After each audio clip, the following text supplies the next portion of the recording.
Um, I'm David. Nice to see y'all. So, okay, it's 12:15. I could make this this course go on for a lot of time.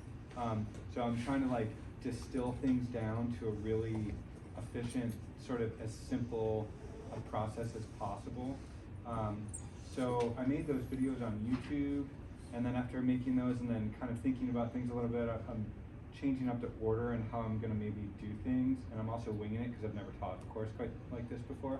But this is really going to be participatory, and today's going to be a lot about, and actually the whole 3 classes are going to be a lot about our own body and figuring out how to do things in our own body. And then hopefully in each class we'll do a little bit of let's get on the table and then take what we've done and apply it to, manual therapy or body work. Cool? Cool. Who had a chance to watch the intro video? Pretty much, that's fine. Wow. And then who got to watch, or who watched the breathing, the Ujjayi breathing, okay? And then what about then the core stabilization? So just a handful, okay. So the Ujjayi breathing, I realized I think I'm gonna save that for maybe next time, because it just gets too complicated. So I'm gonna ask that we all stand up, and then kind of spread out a little bit and maybe move chairs. Make sure you've got some space around you, like this much bubble space. And we can fill in the middle too a little bit, but I want people to be able to see me and kind of face me if you can. So figure it out, right? So are you, yeah, there we go. Shift yourself as need be. Can everybody see me? Good, okay. So first thing we're talking about is really going to focus today on core stabilization, a little bit of breathing, and then our legs, and do some stance work with our legs. So everybody put your hand on your belly, like below your belly button. And as we're going to breathe in, and then as we breathe in, let your belly come out like a big beer belly. And then as you breathe out, draw your belly in. So can everybody do that and feel movement with their belly? And you can practice this if you're lying down. It can be a little more comfortable. And then you breathe in and your belly just rises up, and then your belly rises down. So this is like getting your diaphragm to move down as you breathe in, and then as you breathe out, your diaphragm moves up. So it's like a diaphragmatic breath. Versus rib breathing where you're lifting your ribs down. So we want to get into our diaphragm. Okay, so everybody got it? Simple enough? Okay, so now we're going to talk about our pelvic floor muscles, which are our urogenital muscles. So, at the base of our pelvis, we have kind of a horizontal sling of muscles, and they all kind of converge around your anal sphincter.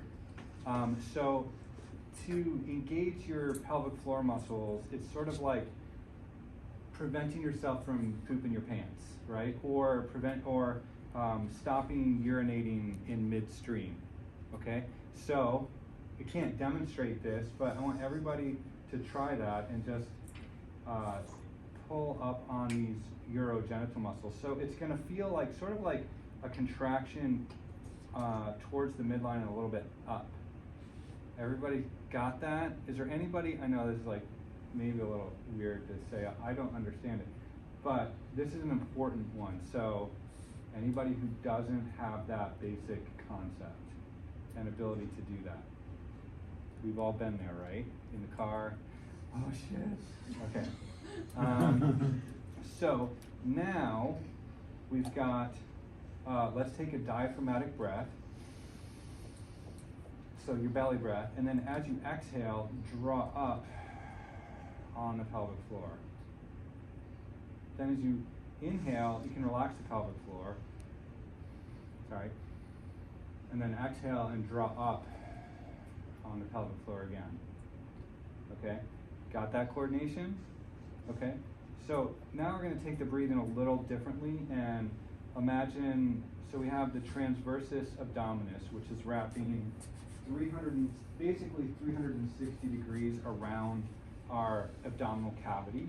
And we learned about in lab sort of drawing the belly button in. And so I want to teach us from a different aspect of, we can draw it in a little bit, but think about sort of if I'm like this, right? It's shrink wrapping towards our midline.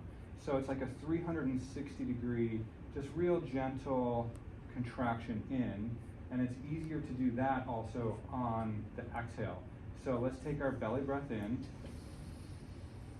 and then as we breathe out, just a real gentle draw it all sort of in towards the core. Just a little bit of tone. So, poke yourself. Do you feel like there's some muscle tone and contraction, right? And can you kind of like feel it a little bit in the back a little bit, right? So it's not just actually, if we want to poke from the sides more, even though this is going to be also our obliques. So, we have rectus abdominis, then the obliques, and then underneath those is the transversus. So it's the deepest sort of sheath of global stabilizing muscles. So, everybody got that? Okay, so now we're going to combine all three of these things. So, take your breath in, and then as we breathe out, draw up on the pelvic floor muscles, and then engage the TA a little bit. Right? So let's do that again. So just take your breath in, draw up on the pelvic floor, and shrink wrap your belly. And again, this doesn't have to be, like on a scale of 1 to 10, maybe a 3 on the pelvic floor, maybe a 2 or 3 on the transversus abdominis. We're not like, that sort of defeats the point. All we want to do is just stabilize and give a tiny bit of contraction in those areas. So so here's the other thing then. The exhale is an active expiration, right? So a passive expiration is just like breathing in, right? That's passive. But when we're doing this particular core stabilization, we're breathing in, and then it's an active exhale. So when we're doing an active exhale, that's also going to get the respiratory diaphragm, we're going to get the core stabilized, or the transversus abdominis, and then with the pelvic floor, we're getting the bottom. So really this whole thing is a system of core stabilizing muscles and processes. That's a lot right there, but does that make sense? Are there any questions? Does everybody feel like they can kind of do that a little bit?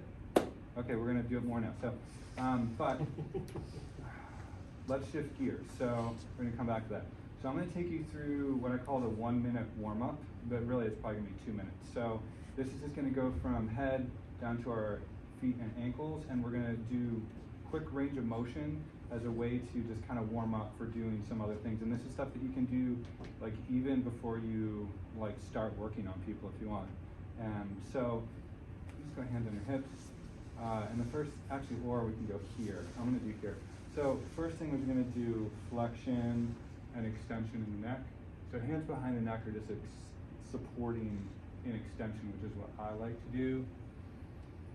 So as you're doing this, have your breath moving in and out your nose, as long as you're not congested.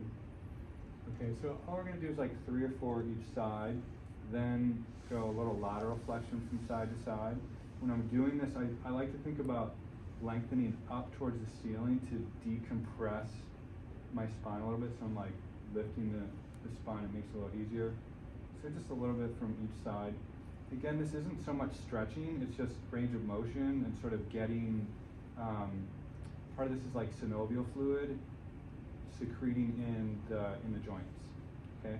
So then we're gonna make shoulder circles. So lift your shoulders, come back, down, up, retract your shoulder blades, down. So we're just gonna do this a few times. So kind of make this easy. That's the other thing, is like, we're all so stiff. Come on. Here we go. So now we got this going. So now, plant your feet, lift one elbow, look behind you, follow it with your eyes. And then we're just doing a real gentle spinal twist. Just, 3 or 4 times on each side. I like to do this if I can with my pelvis and my hips not moving. if they move, it's fine. But just think like the headlights on your hips are stable forward as you're doing this movement. Okay, so there's one. Wrists together like this. Take one hand, push it up, drop it forward, and then let it come down. Then the other one comes up, forward, down, and then it's a smooth movement like this. So good for the wrist. If your forearms are together, it's a little more juicy, but it doesn't have to be. So notice you're going one direction. Now can you go the other direction? Yeah, this is a really good one for manual therapist to get your wrist going. If we want more wrist stuff, I can add more wrist stuff throughout the week. But you know, if you're a child of the 80s like me, I really like this one. Do a little wave. Yeah. Okay. So hands on your hips and hip circles. And then hip circles the other way. Just feel okay for you, Mike? Yeah. Okay. Good. So it's, you know, just getting some glide in those hips. All right. And then this one, feet together. Bend your knees a bit and put your hands on your knees. And then we're gonna make, this one can be a little intense for some folks, but we're making circles with our knees. And if we can, you know, get the knee bend deep enough to notice your ankles are really getting involved in this process too. And then switch around in the other direction. Reminds me of a corkscrew. A little bit, yeah. Like old. So if this is intense on the knees, or if that doesn't work, skip it, right? If anything, I should say this, should have said this in the beginning. If anything hurts, either don't do it, or go less, or we can work to modify it to find a more comfortable thing. But if you're not sure, just skip it, because none of this stuff is that set in stone, okay? All right, so that's the little warm up. So now we're gonna do some stance work. So these things, these stances come out of yoga, and maybe, which is sort of probably like martial arts and. They all started in martial arts. Yeah, right, but we're not doing yoga and we're not doing martial arts, okay? So, but they serve as building a foundation for when we're doing bodywork. So kind of the most basic one is gonna be horse stance. So in horse stance, our feet are turned out a little bit, and then our knees are pushed out to kind of like, so when our knees are bending, they're kind of tracking over our toes. And the width is like, we don't need super wide. If you want to train, great, but really just like something comfortable. And when we're doing this, notice that there is, for most people, there's a tendency to go into an anterior pelvic tilt. So, but some people go into a posterior tilt, I've noticed as well. So put a hand on your lower belly and then a hand kind of over on your sacrum. And as you come down, just give a little bit of some tilting forward and backward.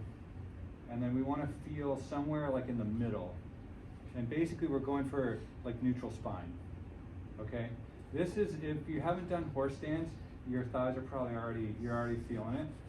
If it's in your knees, then you want to push your feet in to get your quadricep muscles doing the work, not like putting strain into the knees, okay? Everybody got horse stance, fairly neutral spine. If you need to come out, but we're gonna stay here for a minute, okay? So let's come back to the breath, all right? So diaphragmatic breath, we're gonna do the whole core stabilizing breath. So take your breath in and then breathe out. Really the first thing to do is engage your pelvic floor, like a 2 out of 3 out of 10, just a little stabilizing, and then draw your transversus abdominis in. And we're gonna, let's go arms out, and then just notice your breathing, and really practice this breath for 2 or 3 more breaths.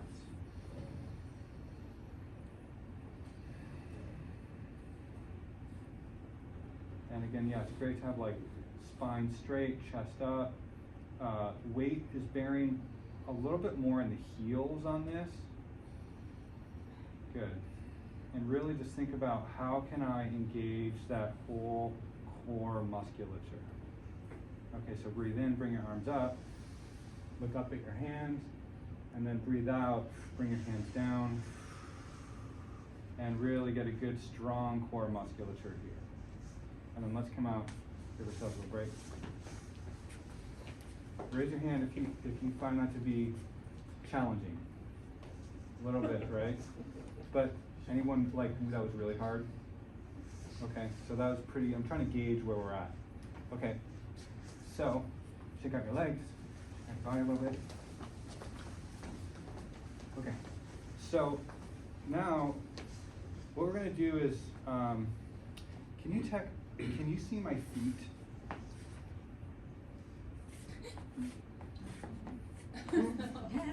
Let's go outside. Sorry, you gotta change positions a little bit. So for this thing, we're gonna go through a series of different things. And a great way I've noticed for this is like, it's like a matter of positions of your feet. So horse stance is like symmetrical, right? You can do this a little bit like in petrissage, you know? Standing petrissage is a little bit of this side to side, but by and large, our body mechanics are gonna be asymmetrical poses, right? So this is a foundational pose. From here, I'm gonna go to the, well, let's do this. So let's do horse stance together. All right, and then from horse stance, we're gonna pivot, and everybody turn to your left. Okay, so now you gotta look at me. Okay, so with with Warrior 2, the knee is gonna be, again, on the left knee, is gonna be tracking over the toes. Really between the big toe and the second toe. And then the back leg, your foot is about, I don't know, find a comfortable angle. And if you need to bring that foot forward, find comfort, right, for you. It's gonna be a little different with everybody. But this back leg is a little straight. And then your hips though, your pelvis is kind of pointing in the gap. So Jessica, you're in like a Warrior 1, which we're gonna do next. So I want you to open up a little more if that's comfortable for you. So that, again, the headlights of our hips are facing sort of in the gap of our pelvis. Does that make sense? Okay, so from here, we're just basically at sort of almost a full range of foot positioning, okay? So take your arms out, take a breath in, and then do the core stabilizing breath here. So again, on the exhale, drop on the pelvic floor, shrink wrap the transversus abdominis, and tonify your respiratory diaphragm. Best if we're breathing in and out of our nose versus the mouth. Okay, good. So we want to be kind of relaxed, right? It's easy to be like, I'm on, but when we're doing body work, we want to be relaxed. So we want to have the amount of effort to have the integrity of the pose or the stance, but we also want to relax and not be expending a ton of energy. All right, so from here, we're going to practice pivoting, and we're just going to pivot to Warrior 2 on the other side. If you're burning and you need to come out, take a break, go for it. So same thing here, check your tracking of your knee over your toes. Your back foot is turned in a little bit. The distance of your feet is variable. Oh, but one thing is like tendency, we don't want to have our knee too far, like going past our toes. So the knee would be either on top of the ankle or a little bit in front of the ankle. So somewhere between the ankle and the toes, right? I'm not gonna overthink any of it. It's not yoga, but again, we're gonna take our breath in, and then breathing out, we're engaging the pelvic floor, the TA, and the respiratory diaphragm. So this is really today about getting that core stabilization, okay? So let's come out, take a break, take out. Any questions? I'm struggling to take a breath into my belly. You're struggling to take a breath into your belly. Yeah, like that. It's not making sense to me when I take a deep breath. Okay. I'm having trouble pushing my belly out. Do you want to lay down on the table for a second? Sure. Okay. Let me show you what it looks like. I just Yeah, can't figure so- out how to do it. Okay, so bend your knees. And I put my hand on your belly. Yes.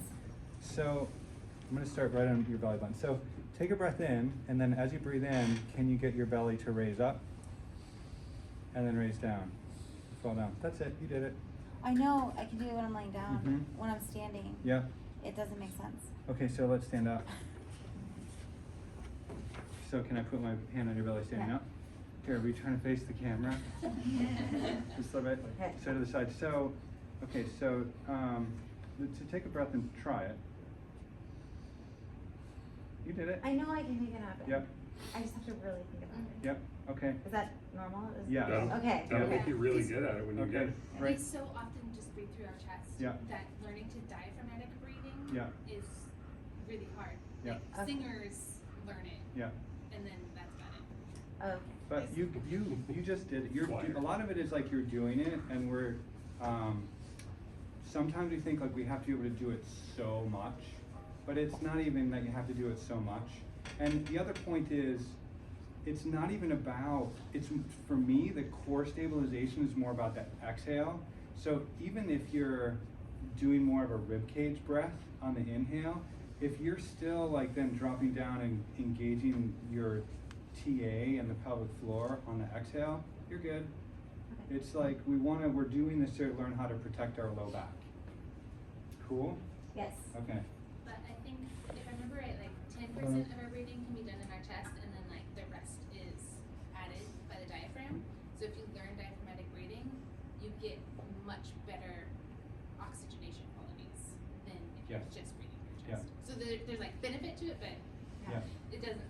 The other thing you can think about is with the diaphragmatic breathing is if you really think about the origin of the breath is like below the belly button, and we're like kind of drawing air in and almost trying to like visualize the air pulling all the way down into the lower belly from the like how we originate the breath. So it's almost like, I call it filling the cup, right? So we start here and then we're expanding upward on the breath in, and then we're draining and emptying the cup on the breath out. On the breath out? I just made that up. Yeah, okay. So, keep going? Good? Yes. Okay. So, again, we're talking about foot positions. So, here's one foot position. Warrior 2 is another foot position. Let's do Warrior 1, which is where we're gonna, let's do it this way. So for Warrior 1, just stand with your feet together and just take a step back. And then your back foot is gonna be a little angled, usually, right? You have better range of motion in your ankle that way. So then just bend your front knee, and it should be pretty comfortable. Kind of chest up, right? So for this, let's take an arm circle up, breathe in. See if this maybe makes it easier to get into your belly. And then breathe out and do the pelvic floor, transversus, engagement. Let your shoulders drop a little bit. Take another breath in. And then breathe out. Bring your hands down. Okay, so here, a little different. So again, core stabilization practicing. So, can you take your back butt, hit your butt, right? Is it squishy, right? It's not engaged, right? So can you squeeze your butt? Can you get those quad or the glutes to engage? Okay, so that's important, right? Kind of. It's relevant.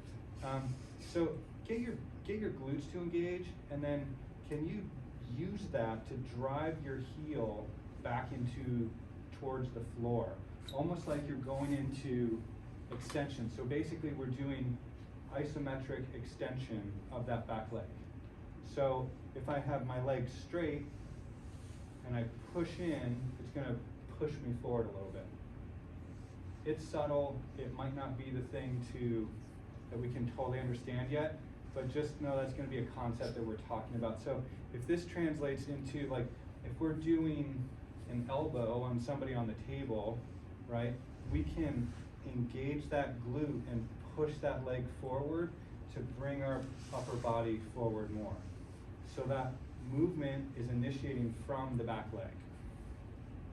In theory, that makes sense, right? Okay, so come on up. All right, so we've got horse stance, warrior 2, warrior 1, and now this is like, I just call it snowboarder stance. We could call it bodyworker stance, whatever, but who's snowboarded? Couple people? The best. But in snowboarding, your stance is sort of like this with your feet position.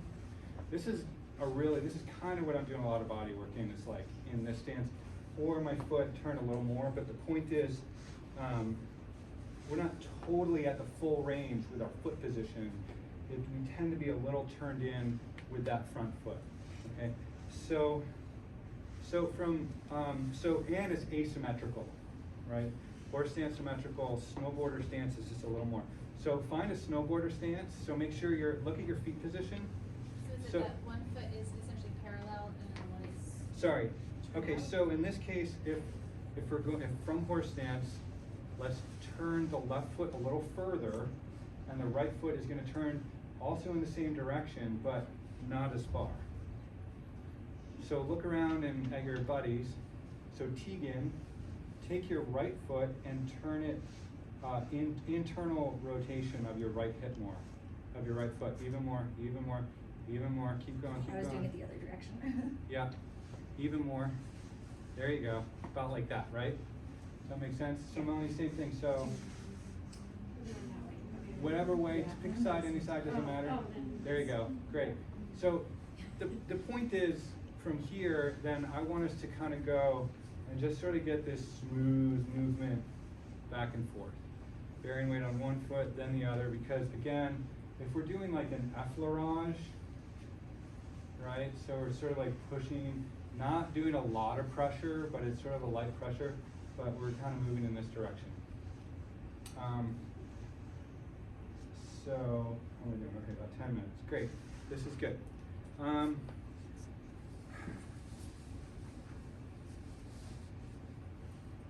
Questions?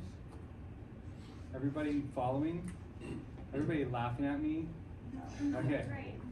Mildly This humorous. doesn't seem so dissimilar to Warrior.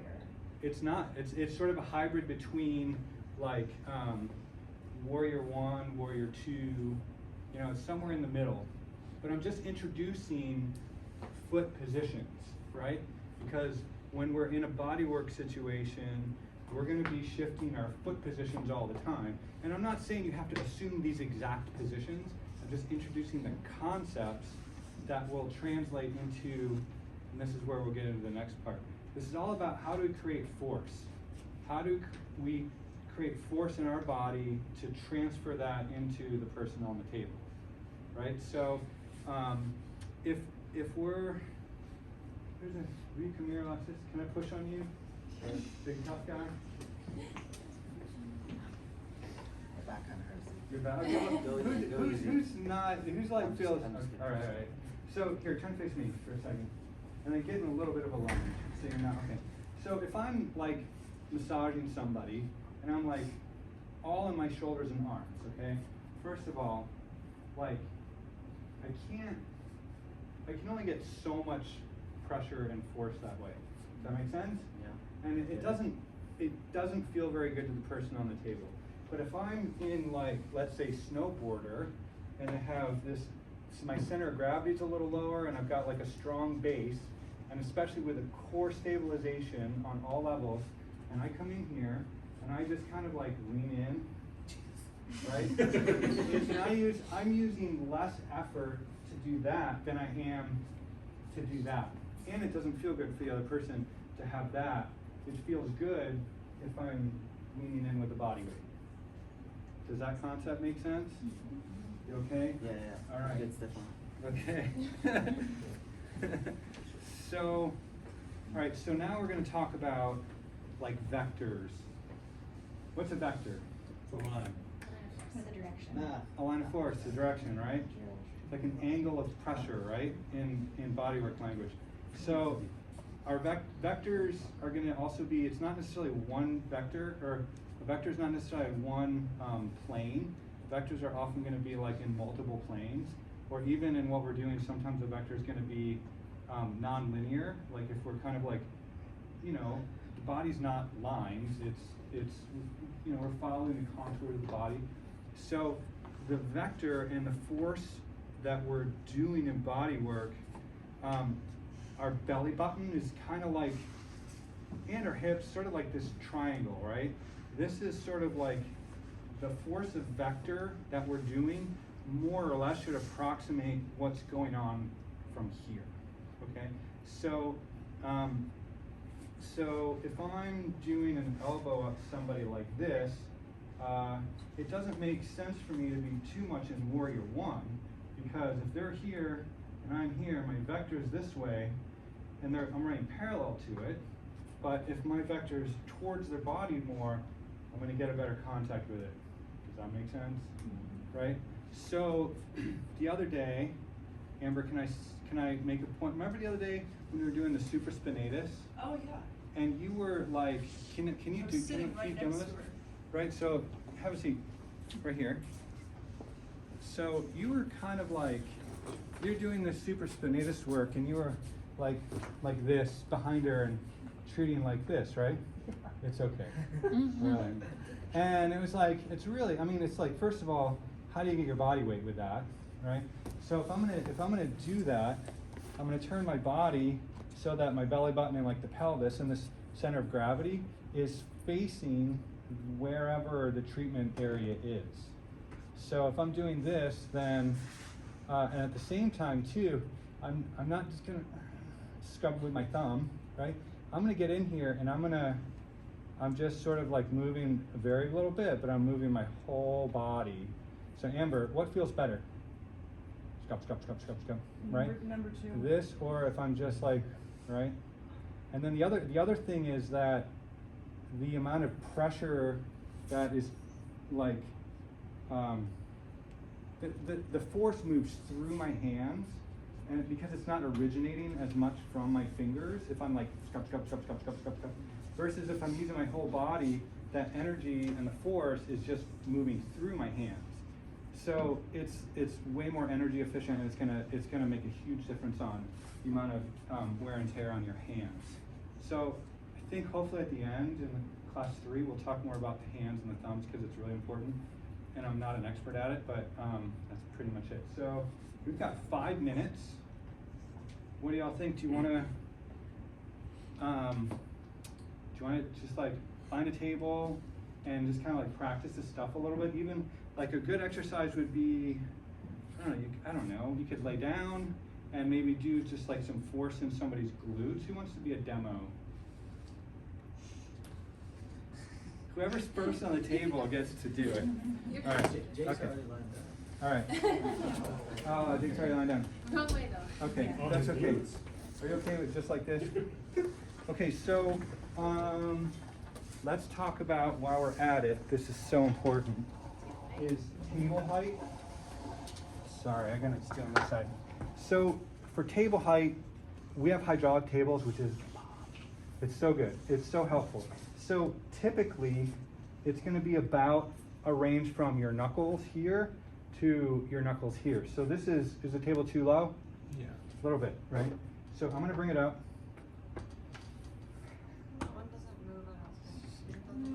Oh. It was working yesterday. Yeah, it's not working. Is it unplugged? Not Alf. Are you on Alpha? I Do don't know. the wheels need to be retracted? Yeah, who knows? You could use the Tables. one behind. I think it's locked. Do you wanna do this table real quick, or try again? No, I don't think that's related. Oh I my don't think that goodness. has anything to do with it. Huh. Okay, do you wanna come over here real quick? I'm gonna figure this The out one that now. we were using in class. Alright, You broke in. Okay, so have a seat, or go ahead and lie down. I know, we only got a couple minutes, but, okay, so is this table too high, too low, just right-ish? Scraping your knuckles. It's a little too high for me, so I'm gonna bring it down. The other thing is, if I have someone who's got a lot of girth on my table, and they're up here like this, I'm gonna bring it down lower. So this is not a hard, fast rule, but I would say in general, it's better to have the table a little too low than a little too high for leverage and body weight. So, okay, so is it okay if I put my hand on your glute, Jessica? Yes. Okay, so, so if I'm doing this, I'm in, let's say like a kind of warrior 1, right? So my vector is basically right at Jessica, and I'm gonna introduce my touch very gentle. I'm not gonna just like go straight in. I'm gonna go here, and then for me, I'm gonna even reinforce my wrist just to support it.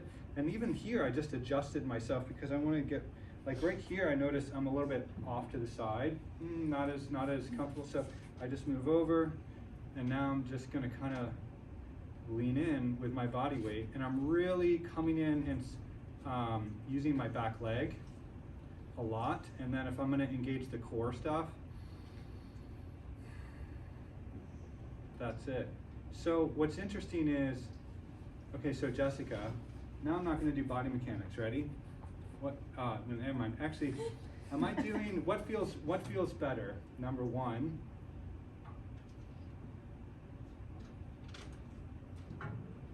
or number two?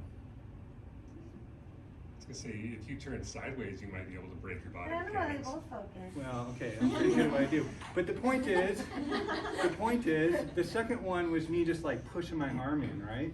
And it does not, it's not Try it good. again. I get it, but Okay, I'm all right. Then you We'll can't edit not that. use body mechanics. Right? So this is like, and even now, because I'm so habituated to the body mechanics, like I can actually even do this, and the point is, I'm using my body weight. You're creating a bunch of I'm geometric just triangles leaning too. in, right? So even though I'm symmetrical, which is not as ideal, that's so much easier. But it depends. That did feel better. Yeah, it just depends on. And you have more control, right, when you're asymmetrical to the force than Yes. straight on. So in this way, I'm leaning in, and my front leg is like the regulator, right? So I'm leaning in, but my quads especially are,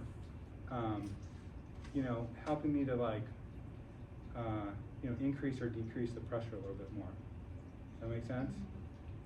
So this is like with a static compression hold. So if we are doing something like an effleurage, where we're going up the back, all of a sudden we're in a dynamic movement, and it's going to be a little different. We're going to talk about that stuff more next week. And next week we're going to get really into the shoulder and how to stabilize the shoulder more, which is also super important. So this week was really just like introducing how to, different ways. That's cool, Jessica. Different ways, positions for your body. The idea of like really like use your body weight, use your legs to generate power to some degree, and the vector of power and force is directed from basically like, this would be called like your hara center in like yoga stuff, but that's cool. Questions? All right, I want to make sure that we've got more time, and I think next week we'll have more time to get on the tables. It's like it goes so fast, but that's good. If you have any other questions, just ask me, please. And then I'm going to post this on YouTube as well, so that if you want to go back and review it, it's good. And other people can watch it if they want to.